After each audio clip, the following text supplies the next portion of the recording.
knowing nobody's stopping them. They just go on and on and on and on and on, committing their evil. A lot of the articles really did not highlight the vulnerability of foster children in the sex trafficking sting that took place. 60% of the runaways who are victims of sex trafficking were in the custody of social services.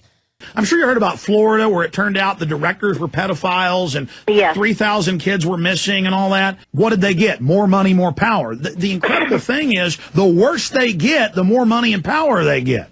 It appears that way.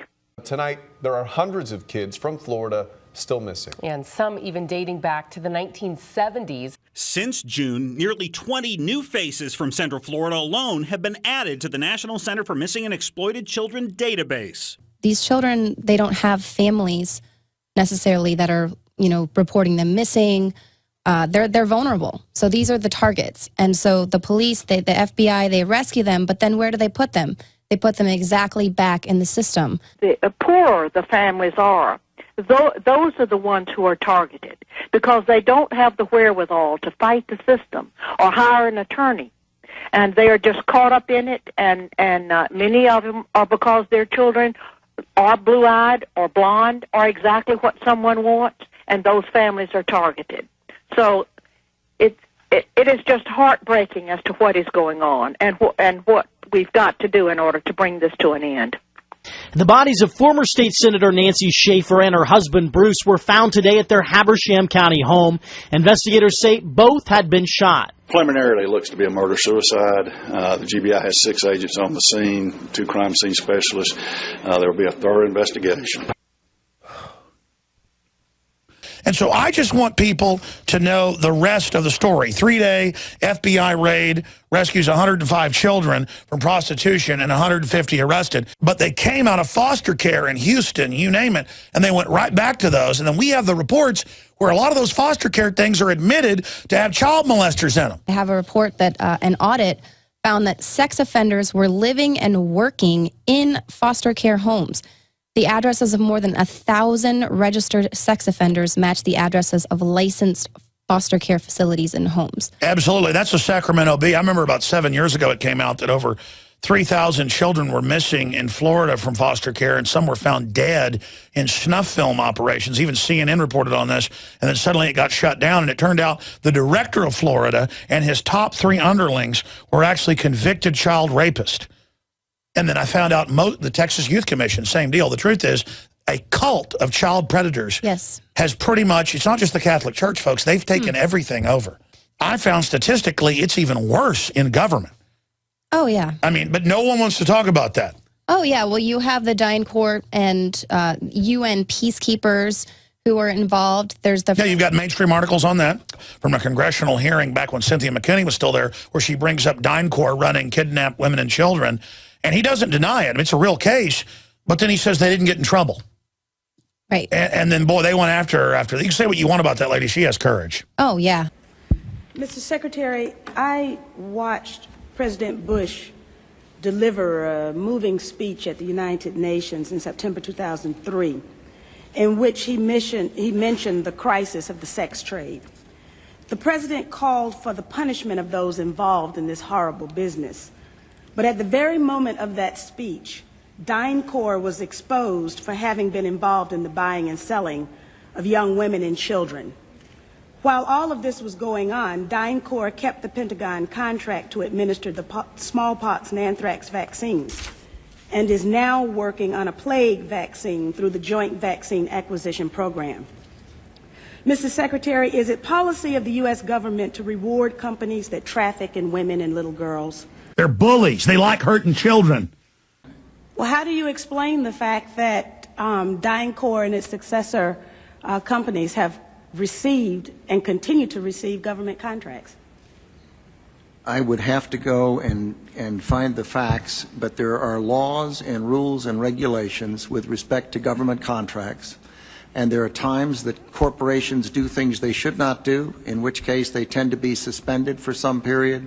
There are times then that under the laws and the rules and regulations passed by the Congress and implemented by the executive branch, that corporations can get off of out of the penalty box, if you will, and be permitted to engage in contracts with the government. They're not generally not barred in perpetuity. This company was never in the penalty box. If you could proceed to my second question, please.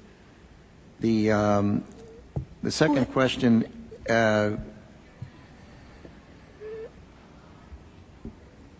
I've forgotten what the second question was. Exactly, the Franklin scandal, which was the nationwide pedophile ring.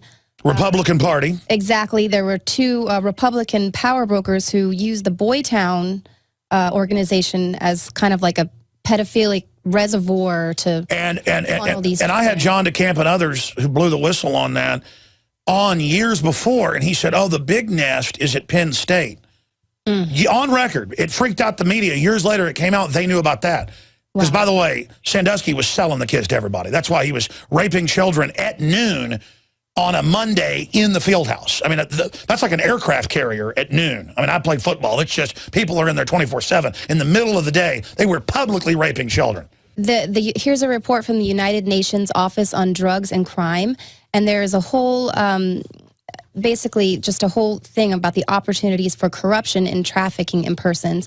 And where they're really drawing it, where it starts, is the corrupt actors are police, customs officers, border control authorities, government officials. People wouldn't even believe. You can read it in the mainstream news. Specific orders for specific children that look a specific way. I mean, you've now saying you've discovered that. Right. We have discovered that. We have so many families calling that are absolutely delirious. They are so desperate. They do not know where to turn, and actually, they have no place to turn for help. The poorer the families are, those are the ones who are targeted because they don't have the wherewithal to fight the system or hire an attorney. But all of it is based on money, and that's where it's going to have to be cut off. The federal incentives have got to be cut off and be removed on a federal level in order to get this stopped. And it was absolutely unbelievable to hear these parents, single dads, single mothers, telling and other parents telling their stories of how their children had been picked up in the middle of the night, off of the school buses, out of schools, out of hospitals, even while they are nursing, and these families had never seen those children again. You have never seen such agony, such suffering, and such crying. And we had 50 families standing outside the door that were not allowed to come in because we already had 37 families inside. It was truly just seeing the work of the Gestapo coming against these families and taking their children from them, never to be seen again. It was very, very enlightening. You can type in UN peacekeepers roast children and eat them. And I'm not joking. It will show them roasting 10-year-old boys on spits. They eat them. You don't get, in fact, you've got the reports where men and women in the UN peacekeepers get kicked out because they won't be part of it. You've got the whistleblower info right there. Right, exactly. I mean, and I'm saying this, listeners, I'm not joking. I mean, I'm actually, this is real. Right. It's right here. It says organized trafficking requires systemic corruption. Corruption is central to the success of traffickers, and therefore criminals consider it a necessary investment.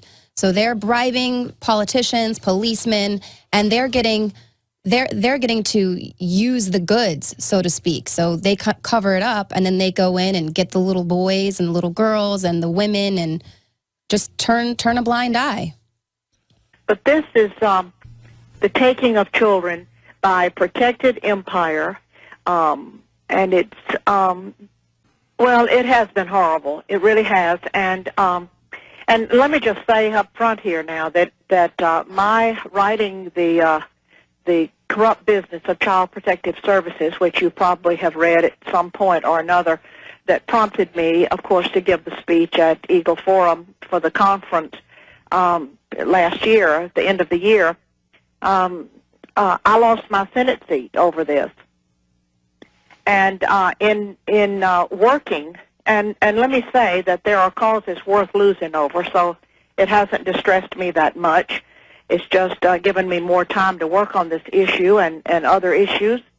But in calling around the country to other state representatives and senators, asking them would they help this family or that family that have been contacting me, they have told me that if they help, if they do anything, they will lose their job. Isn't that interesting? Oh, it's a mafia. And, of course, it cost me my Senate seat. But that's okay. That's okay. We're moving forward. We're exposing what is being done. And you mentioned a few minutes ago about the judges and the money. I wanted to share with you that the Census Bureau has reported that in 2002, $40 billion in transfer payments were made between households.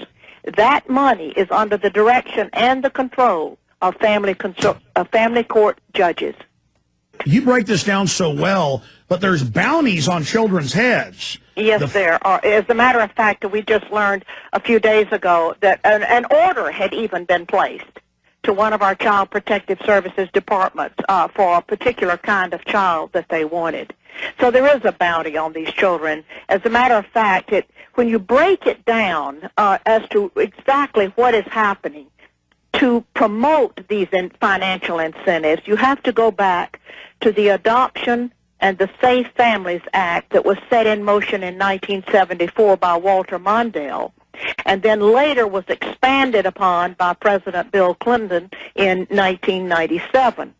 And what this act did is it offered cash bonuses to the states for every child they adopted out of foster care. So in order to receive the adoption incentive bonuses, local child protective services need more children. They must have merchandise, which is the children, that sells. And you must have plenty so that the buyer can choose. Some counties are known to give $4,000 to $6,000 bonus for each child adopted out to strangers, and an additional $2,000 for special needs children. And, of course, this money just continues to follow the child for years and years and years.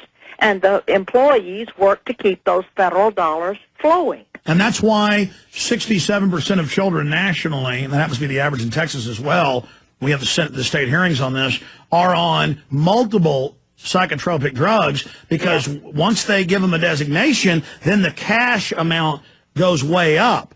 That's right. You're exactly right. You're exactly right.